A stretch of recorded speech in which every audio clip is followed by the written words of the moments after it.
হ্যালা মিনু, সারাদিন গয়া পিসির বাড়িতে কি করিসটা কি তুই? কি আর করব, ঠাকুমার সাথে গল্প করি আর তার কাজগুলো করে দেই। এত ঘন ঘন ও বাড়িতে যাওয়ার কোনো দরকার নেই। আমি সারা সংসারের কাজ করে নিঃশ্বাস ফেলবার সময় পাই না, আর তুমি মানুষের কাজ করে দিয়ে আসো। গিন্নি, আরে ও গিন্নি, মাছগুলো নিয়ে যাও তো। কি মাছ আনলে এই অবেলায়? কোনো বড় মাছ পাইনি গো, জালে কিছুটা চিংড়ি উঠেছিল তাই নিয়ে এলাম। আমি কতবার তোমাকে বললাম ওসব চিংড়ি ফিংড়ি না আনতে। ও মাছ আমি দু চোখে দেখতে পারি না। কি আর করব বলো, এতগুলো মাছ তো ফেলে দিতে পারি না, তুমি না খেলে কাউকে দিয়ে দাও। এই মাছ কে খাবে? জেলে পাড়ায় কি আর মাছের অভাব আছে নাকি? কেউ এসব চিংড়ি খায় না। ও মা, ঠাকুমা তো মাছ ধরতে পারে না, তাকে চিংড়িগুলো দিয়ে আসি, তাহলে সে অনেক খুশি হবে। বেশ, তাই কর, আর তাড়াতাড়ি ফিরে আসিস কিন্তু। ঠিক আছে মা, আমি এই যাব আর এই আসব, মাঝে ঠাকুমাকে একটা মজার খাবার খাইয়ে আসব।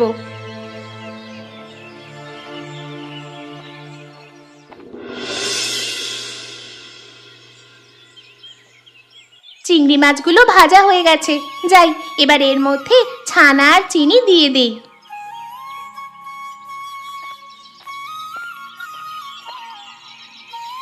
কেলা দিদি ভাই, আজ কি বানাচ্ছিস? সারা বাড়ি যে গন্ধে ম ম করছে। আর চিংড়ি মাছের সন্দেশ তৈরি করছি গো ঠাকুমা। চিংড়ি মাছের সন্দেশ?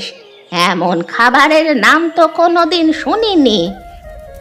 শুনবে কি করে, আজই তো এটা প্রথম বানালাম। বেশ বেশ, তাহলে আমায় একটু দে তো, খেয়ে দেখি কেমন হয়েছে। দাঁড়াও দিচ্ছি। এই নাও ঠাকুমা, খেয়ে দেখো তো কেমন হয়েছে।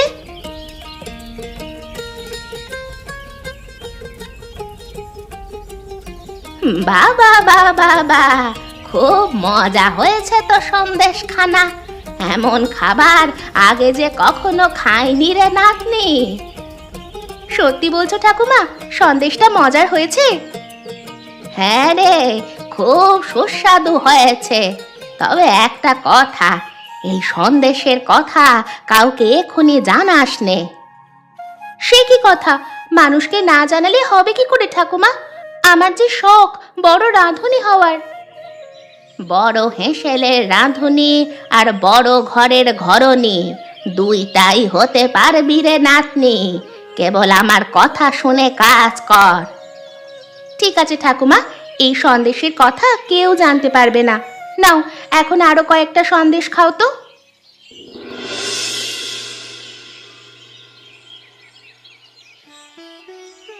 নে বাবা নে, পেট ভরে খা। তোর বাবা আজ অনেক মিঠাই এনেছে। আমাকে আর কয়েকটা মতিচুর লাড্ডু দাও তো মা। এই নে। কেবল ক্ষীর ভোগ, মোহন ভোগ আর মতিচুর খেলে তো হবে না, সংসার আর ব্যবসার হালও ধরতে হবে। ধরবো বাবা, আর কটা দিন সময় দাও আমাকে। তুমি পড়াশোনা শেষ করেছো, বয়সও নেহাত কম হয়নি, আর কত বুড়ো বাবাটাকে খাটাবে বলো তো। ওগো, আমি বলছিলাম কি, তপনের একটা বিয়ে দিলে কেমন হয়? নতুন বউ ঘরে আসলে ওর সংসারে মন বসবে। কথাটা মন্দ বলনি, কিন্তু এই মুহূর্তে উপযুক্ত মেয়ে কোথায় পাবো? কিরে তপন, তোর পছন্দের কোনো পাত্রী আছে নাকি? না মা, তবে একটা কথা, আমি বিয়ে করলে এমন মেয়েকে বিয়ে করব যে মজাদার খাবার আর মিঠাই বানাতে পারে। তাহলে ময়রার মেয়েকেই ঘরে তুলতে হয়, কি বলো গিন্নি? গুণী ময়রার সাথে কথা বলবো। তাড়াহুড়ো করে কোনো সিদ্ধান্ত নেওয়া ঠিক হবে না। তাছাড়া ওর থেকেও ভালো রাঁধুনি গায়ে আছে কিনা তাও তো জানা দরকার। বুঝেছি, ভালো রাঁধুনি খুঁজতে হবে, সেই জন্য কি করা যায় বলো তো? প্রতিযোগিতা, এর জন্য একটা মিঠাই বানানোর প্রতিযোগিতা করা যায়, তাহলে বোঝা যাবে কে কতটা মজাদার মিষ্টি বানাতে পারে। বুদ্ধিটা তুই মন্দ বলিসনি, তাহলে আমি প্রতিযোগিতার আয়োজন করি। বেশ, তাই করো।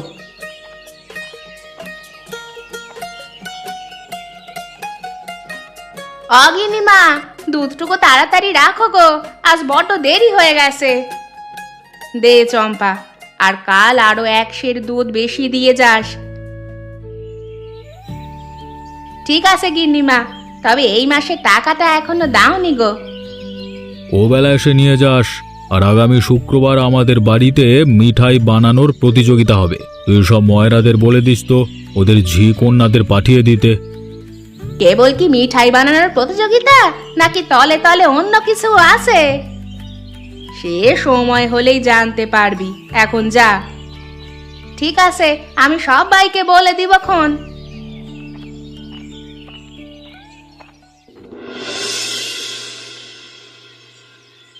বলিস কি রে, আগামী শুক্রবারেই মিঠাই বানানোর প্রতিযোগিতা? হ্যাঁ গো, আমাকে চৌধুরী মশাই সব ময়রাদের বলতে বললো। আরো যারা মিঠাই বানাতে জানে তাদেরও যেতে বলেছে। থাক থাক, তোর আর কাউকে বলে লাভ নেই। আমি ওই প্রতিযোগিতাতে অংশগ্রহণ করব এবং মিঠাই খাইয়ে চৌধুরীর মন জয় করব। তোমার ওখানে গিয়ে কাজ নেই বাবা, তার চেয়ে বরং আমি যাই। মিঠাই না খাওয়াতে পারি, ছলা কলা দেখিয়ে চৌধুরীর ছেলের মন তো জয় করতে পারবো। কথাটা মন্দ বলিস নি মা, তুই তবে ওই প্রতিযোগিতার জন্য প্রস্তুতি নে। আর আমি তোকে বিশেষ এক লাড্ডু বানানো শেখাবো, ওটাই গিয়ে তপনকে খাওয়াবি। ঠিক আছে বাবা, তাই হবে। আমি তবে গেলাম, তোমরা ঠিক সময় চলে যেও।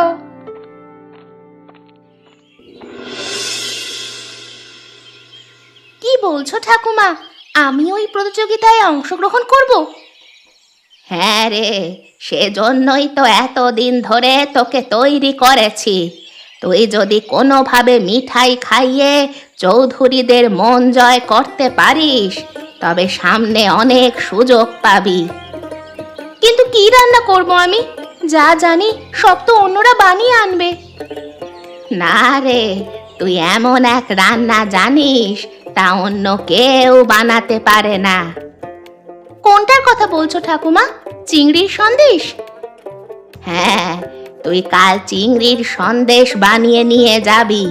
আমার বিশ্বাস এই খাবার সবার পছন্দ হবে। ঠিক আছে ঠাকুমা, তাই হবে।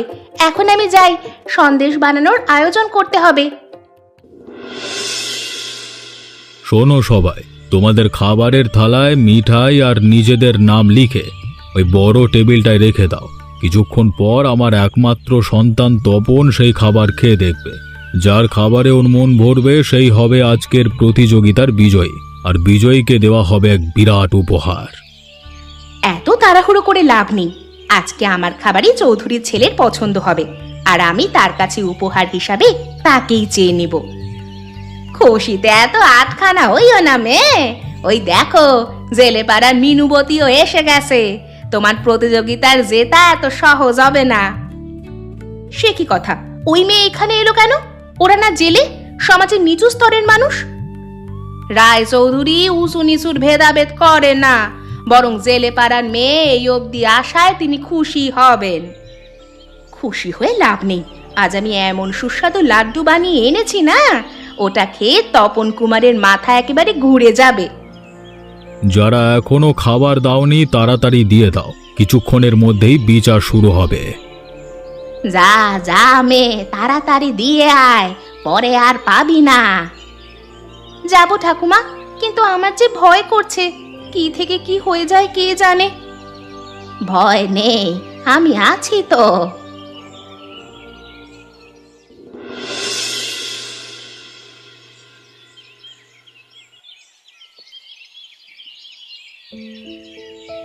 না না, এ পাশের একটা খাবারও ভালো হয়নি। হয় বেশি মিষ্টি হয়ে গেছে, নয়তো নুন দেয়নি খাবারে।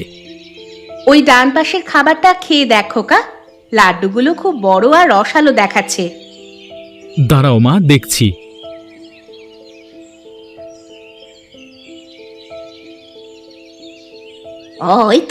ওই তো তোর বানানো লাড্ডু মুখে দিয়েছে। দেখো, এই লাড্ডু ওর খুব পছন্দ হবে। বাবা নিজে আমায় বানিয়ে দিয়েছে। কি, এই খাবার তুই বানাসনি? বাবার মতো এত বড় ময়রা থাকতে আমি বানাবো কেন? দেখবে, বাবার হাতের খাবার ও ফেলতে পারবে না। কিন্তু এ কি, ও মুখ ঘুরিয়ে নিল কেন? না মা, এটাও তেমন মনে হচ্ছে না। কে মনে হচ্ছে গুণী ময়রার লাড্ডু। তাহলে ওইটা দেখ তো, চিংড়ি মাছের সন্দেশ, জেলে পাড়ার মেয়ে বানিয়েছে। চিংড়ি মাছের সন্দেশ? নতুন খাবার দেখছি, দাও তো খেয়ে দেখি। কিরে, খেতে ভালো হয়নি? মুখ এমন করছিস কেন? খুব ভালো হয়েছে বাবা, এমন মজার খাবার আমি আগে কখনো খাইনি। রোজ এ খাবার খেলে মন্দ হবে না। তাহলে খাবার মনে ধরেছে? হ্যাঁ মা, বিয়ে আমি এই মেয়েকেই করব। বেশ, তবে জানিয়ে দাও তপনের চিংড়ির সন্দেশ পছন্দ হয়েছে। শোনো শোনো সবাই, আমার ছেলে চিংড়ি মাছের সন্দেশকে পছন্দ করেছে, তাই এই প্রতিযোগিতার বিজয়ী হিসেবে মিনুবতীর নাম ঘোষণা করছি। সেই সাথে ওকে আমার ঘরের পুত্রবধূ হিসেবেও গ্রহণ করে নিয়েছি। ও মা, এ কি বলছে ওরা? আমি যে বিশ্বাস করতে পারছি না। হ্যাঁ রে, ওরা তোর নামেই বলছে। এতদিন পর তোর ভাগ্য খুলল, রায় চৌধুরী তোকে ওদের ঘরের বউ করবে রে। যা না, ওরা তোকে ডাকছে, যা। সত্যি ঠাকুমা, আজ আমার খুশির দিন। তোমার জন্য আজ আমি এখানে আসতে পেরেছি, তুমিও আমার সাথে আসো। বেশ, চল তবে। তোর সুখের দিনে আমি পাশে না থাকতে পারি? আর আপনারাও আমাদের পাশে থাকবেন। এমনই মজার মজার গল্প দেখতে আমাদের চ্যানেলকে সাবস্ক্রাইব করতে ভুলবেন না।